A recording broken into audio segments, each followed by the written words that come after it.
तुमचं जुनं कागदी रेशन कार्ड आहे ना, ते आता बंद होणार आहे. कारण महाराष्ट्र शासन घेऊन येत आहे QR कोड असलेलं स्मार्ट रेशन कार्ड. पण आता हे नवीन कार्ड नक्की कसं असेल? हे कार्ड मोफत मिळणार का? जुनं रेशन कार्ड लगेच रद्द होणार का? हेच प्रश्न मनात आले असतील ना, तर काळजी करू नका. या सगळ्या प्रश्नांची उत्तरं आपण या व्हिडिओमध्ये पाहूयात. नमस्कार, मी गौरी. मूड फ्रेश करणाऱ्या मराठी मूडमध्ये तुमचं स्वागत. महाराष्ट्र सरकार काही ना काही नवे अपडेट आणतच असतं. त्यात भर पडते ती स्मार्ट रेशन कार्डची. आपल्या सगळ्यांच्याच घरी वर्षानुवर्ष पिवळं, केशरी किंवा मग पांढऱ्या रंगाचं रेशन कार्ड असतंच.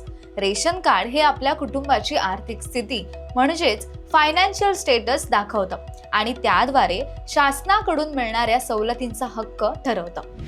पण अनेकदा काही लोकांचा असाही गैरसमज होतो की आधार कार्ड आणि रेशन कार्ड हे दोन्ही एकच काम करतं. तर तसं अजिबात नाहीये. आधार कार्ड आणि रेशन कार्ड हे दोन्ही वेगवेगळे कागदपत्र म्हणजेच डॉक्युमेंट्स आहेत. आता या दोघांचा फरक काय आहे हे तर तुम्हाला माहीतच आहे. त्यामुळे त्यात वेळ न घालवता महत्त्वाच्या अपडेटवर बोलूयात.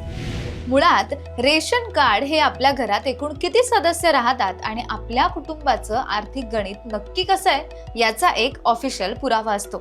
आणि हेच आर्थिक गणित ओळखण्यासाठी शासनाने रेशन कार्डचे 3 वेगवेगळे रंग ठरवले.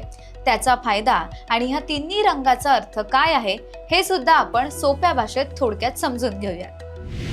पहिलं रेशन कार्ड आहे ते पिवळं रेशन कार्ड. पिवळं रेशन कार्ड हे अत्यंत गरीब किंवा दारिद्र्य रेषेखालील म्हणजेच बिलो पॉवर्टी लाईन या कुटुंबांना दिलं जातं. अशा कुटुंबांना या कार्डद्वारे अतिशय कमी दरात किंवा मोफत धान्य मिळतं. एखाद्या कुटुंबाकडे 4 चाकी वाहन, टॅक्सी सोडून किंवा 2 हेक्टरपेक्षा जास्त बागायती जमीन नसावी. सोबतच शासकीय योजना, सवलती आणि काही आरोग्य योजनांमध्ये विशेष प्राधान्य देखील मिळतं. दुसरं रेशन कार्ड आहे ते केशरी रेशन कार्ड. केशरी रेशन कार्ड हे मध्यमवर्गीय कुटुंबांना मिळतं. त्यातही 2 प्रकार आहेत, एक अग्रक्रम आणि दुसरं नॉन अग्रक्रम. आता हे अग्रक्रम आणि नॉन अग्रक्रम काय आहे हेही सांगते. या कार्ड धारकांना दरमहा प्रति व्यक्ती 5 किलो धान्य अत्यंत सवलतींच्या दरात मिळतं. आता नॉन अग्रक्रम यामध्ये ज्यांचं वार्षिक उत्पन्न हे साधारणपणे 1 लाख रुपयांपर्यंत आहे अशांना मध्यम वर्गीय किंवा मग APL म्हणजेच अबॉव पॉवर्टी लाईन हे कुटुंब मानलं जातं. या कार्ड धारकांना नियमितपणे दरमहा सवलतीचे किंवा मोफत रेशन मिळण्याचा हक्क नसतो. तिसरं रेशन कार्ड आहे ते पांढरं रेशन कार्ड. आणि तिसरं रेशन कार्ड हे पांढरं रेशन कार्ड म्हणजेच उच्च किंवा चांगल्या उत्पन्न गटातील कुटुंबासाठी असतं. ज्यांचं उत्पन्न हे 1 लाखांपेक्षा जास्त आहे अशा कुटुंबांना पांढरं रेशन कार्ड हे दिलं जातं.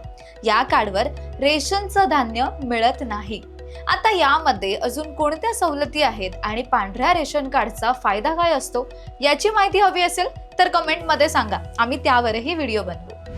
आता सगळ्यावरून महत्त्वाच्या अपडेटवर येऊयात. सर्वसामान्यांना जुन्या कागदी रेशन कार्डमुळे होणारा त्रास हा लक्षात घेऊनही QR कोड असलेली डिजिटल स्मार्ट शिधापत्रिकेची संकल्पना स्वर्गीय माजी उपमुख्यमंत्री अजित पवार यांनी मांडली होती आणि तीच संकल्पना आता प्रत्यक्षात साकार होते. पहिल्या टप्प्यात QR कोड असलेलं हे स्मार्ट रेशन कार्ड फक्त पिवळ्या आणि केशरी रेशन कार्ड असलेल्यांनाच मोफत मिळणार आहे. कारण याचा मुख्य उद्देश हाच की गरजू कुटुंबांपर्यंत पारदर्शकपणे धान्य पोहोचवणं.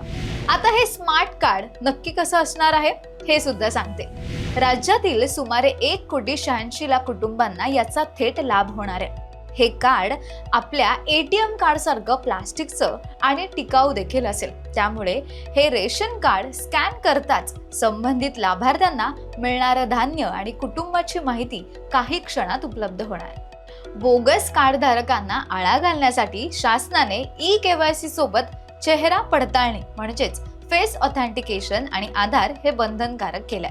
त्यामुळे तुमच्या जवळच्या रेशन दुकानात जाऊन ePOS या मशीनवर अंगठा लावून सर्व सदस्यांचे eKYC मोफत करून घ्या किंवा मेरा रेशन या ॲपवरून स्टेटस सुद्धा नक्की तपासा. आणि महत्त्वाचं म्हणजे 15 ऑगस्ट पासून गडचिरोली आणि सिंधुदुर्गात याची प्रायोगिक तत्वावर सुरुवात झाली सुद्धा आणि 26 जानेवारी 2027 पर्यंत हो, बरोबर ऐकलत. 26 जानेवारी 2027 पर्यंत संपूर्ण महाराष्ट्रात टप्प्याटप्प्याने हे स्मार्ट कार्ड वाटप करण्याचं नियोजन आहे.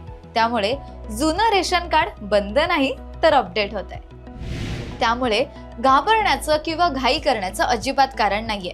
तुमचं स्मार्ट कार्ड तयार झाल्यावर जिल्हा पुरवठा विभाग आणि रेशन दुकानातून अधिकृत माहिती दिली जाईल. तुमच्या घरातील, नातेवाईकांमधील आणि मित्रमंडळींच्या व्हॉट्सअप ग्रुपवर हा व्हिडिओ नक्की शेअर करा. आणि डिजिटल महाराष्ट्रात शासनाने उचललेलं हे पाऊल तुम्हाला कसं वाटलं हे कमेंटमध्ये नक्की सांगा. आणि हो, अफवांपासून दूर राहा आणि अशाच अधिकृत माहितीसाठी आत्ताच चॅनलला सबस्क्राईब करा. जय हिंद, जय महाराष्ट्र.